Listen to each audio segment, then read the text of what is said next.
Kaya gawin ito mag-isa.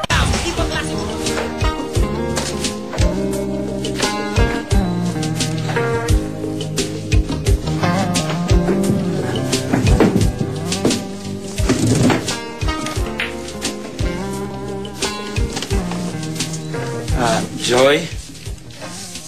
Hi! Sagutin mo na ako. Pag sinagot mo ako, alam mo, lalo kang gaganda. Talaga? Bakit naman? Kasi pangit ako eh. Pag boyfriend mo ako, di mas lalo kang gaganda pagkasabay mo ako. Joy, huwag kang makinig dyan kay Manny. Ako ang sagutin mo. Pag ako sinagot mo, mas lalo kang babango. Alam ko kung bakit ka, babang. Bakit? Mabaho ka eh.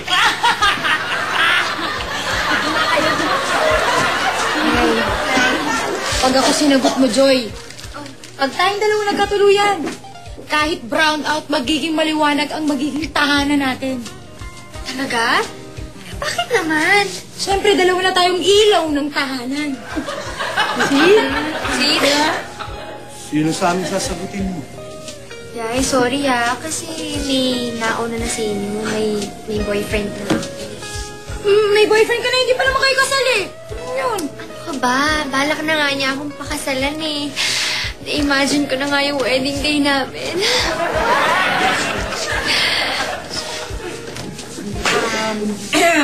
Joy? Sorry, but I couldn't help but overhear what you were saying, no?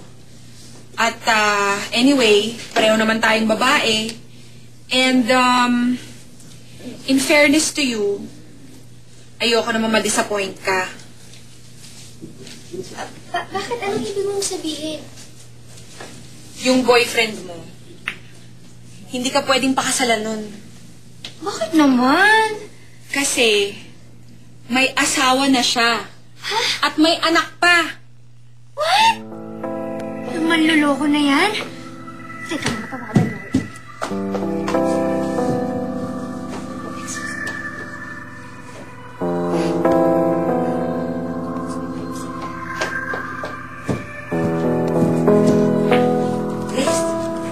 Liz, umalis na ba si Joy? Pwede na akong nandit na GROD. May tinawagan na si Joy pero babalik din siya. Morning, everybody! Hello, everybody! Uy, Juan Maid, may sasabihin ako sa'yo. Ano yun? Sinabi ko na kay Joy na may asawa at anak ka para matapos na rin yung relasyon nyo. Anyway, wala ka namang balak pakasalan siya, di ba? Wala kami relasyon ni Joy. Ha? Eh, sino yung sinasabi mong babae? Si Jane, hindi si Joy. Jane Joy. Oh, patay! Wrong mistake! Kasi na ba si Joy?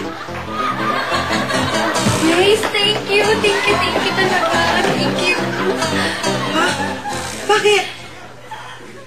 Kasi umamin na yung boyfriend ko. I mean, ex-boyfriend ko na siya ngayon na may anak at may asawa na siya. Kung hindi dahil sa'yo, hindi ko naman siya mabibista na may pamilya na pala siya. Thank you talaga, Grace. Thank you. Ha? Thank you.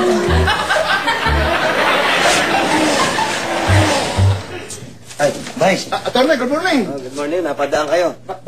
Abogado ka, naka-short pant ka. Hindi. Maliligo ako. Nabuti napadaan kayo. Saan punta nyo? Diyan lang sa Pribuatan. Sige. Okay. Tony, ingat kayo dyan. Vice, ingat kayo. Marami loko dyan. Attorney, salamat.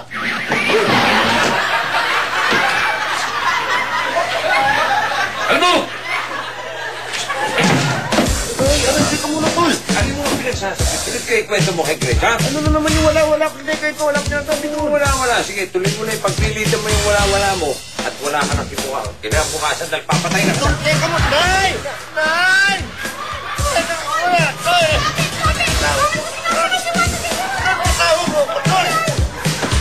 Sumasakal sa sarili mo eh. Eto, ang may kasalanan, kanya tayo nagkakaproblema. Hindi si Juan Maid, ikaw! Ang dahilan kung bakit tayo nagkakaproblema. Bakit ako? Dahil nambababae ka! Pwes, wala ka ng babae ngayon dahil si Juan Maid niligawan niya at napasagot na niya. Parang hindi ko maintindihan itong kwento to eh. Parang Ano? hindi ko alam yan eh. Ano yan? Oh, di ba bigla ka naging fitness buff. Oh. Tapos bigla ka nagja-jogging. Oh. Yun pala, every time ka magja-jogging, meron ka minimit na babae, di ba? Aminin mo, sige! Okay. Aaminin ko. At si Juanig, para mahinto na yung relasyon nyo, niligawan niya yung babae. Ha! Yung pala ang dahilan. Ay, alam ko na ngayon na nasagot na yung gusto kong itanong. Ha! Yung pala ang dahilan kung bakit niligawan mo si Jane. Ha! Bakit tinatawanan mo ako pa isa-isa? Oo nga! Ha? Ako na nga nagpakabayani eh. O, yung dalawa yun, ha? Eh, talagang bayani ka nga. Ay, alaya mo, ligawan mo si Jane at pinangakuha mo pang pakakasalan. Ha, ha, ha! Tatlo! Teka. Bakit ganyan ang reaksyon Ilan mo? 5. Bakit ganyan ang reaksyon mo? Di ba babae mo si Jane, ha? Ay, hindi naman. Si Jane, kilala mo yun. Si Jane na party planner. Oh. At kaya ako sa minimit, nang habang nagja-jogging, eh dahil yung parting gusto kong i-plan niya, eh surprise sana. Eh, para sa naman yung party na yon.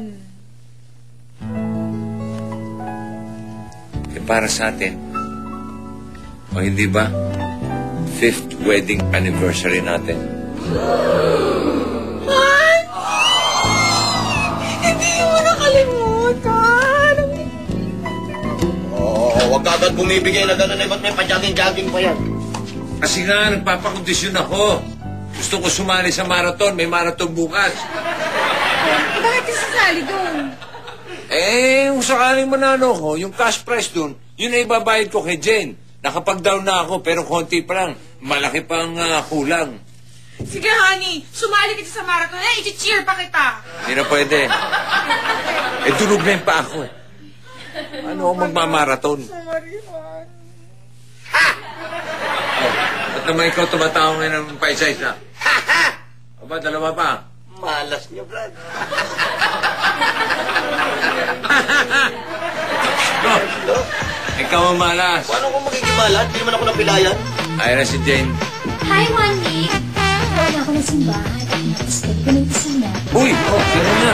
Gusto na natin na. Sino may sabi sa'yo, pakakasal lang kita?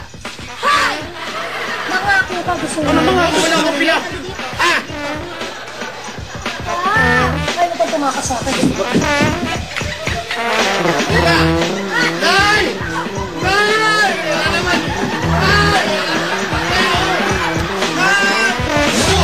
Dito lahat kayo kasali.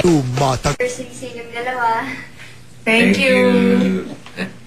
Yeah, sorry hindi kita maimbita sa party kasi walang party nung Siyami. Naku, okay lang yun. Tsaka hindi naman importante, di ba, na may party. Ang importante, masaya kayo at magkasama kayo sa araw na yun. Tama. Pero ikaw, Joy, talagang iiwan mo na kami. Oo eh. Nagkabalikan kasi kami nung isa ko pang ex. Eh, balak niya yata akong isama sa abroad. Kaya, pasensya na kayo. Huwag ka mag-alala, Joy. Kaya papalit sa'yo na GRO pag alis mo.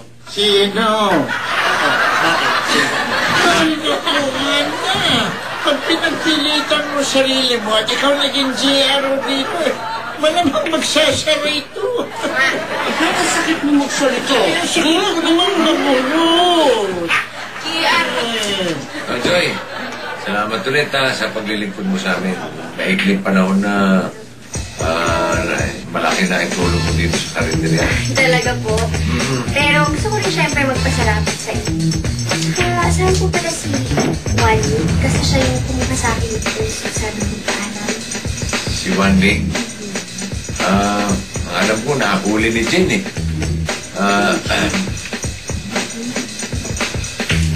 Ewan ko lang, kung makakawala pa yun. Oh, ito na yata. Talagang wala na siyang kawala. Kasi sa hinabahaba man ang aming kabulan, eh sa simbahan din ang tuloy. Ay! Ay! Wala naman. Wala naman kawala ito. Hindi na. Paano nakakawala kay Jane to? Hindi na makakatakbo ito. Nakataliw pa eh. Hindi ka na makakatakbo, Brad. Ay! Congrats na lang, congrats. Thank you. May bahala sa'yo! Oo nga! Ano po? Ay! Di ba niyo sa akin yan?